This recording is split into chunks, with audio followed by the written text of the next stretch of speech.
Ito guys, luto na yung ating talong. Ayan. After,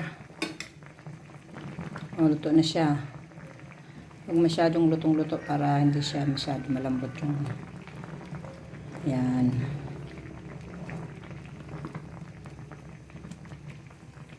So, iset aside muna natin to.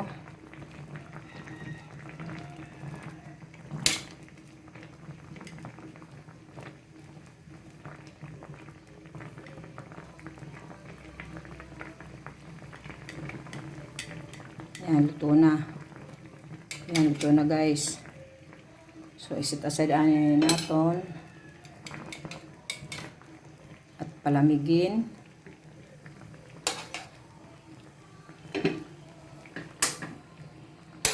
Ayan, patayin na muna natin ang apoy para hindi masayang ang gas.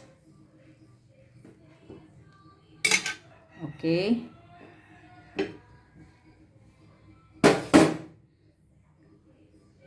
So, tapos na. Set aside muna natin yung palamigin muna natin.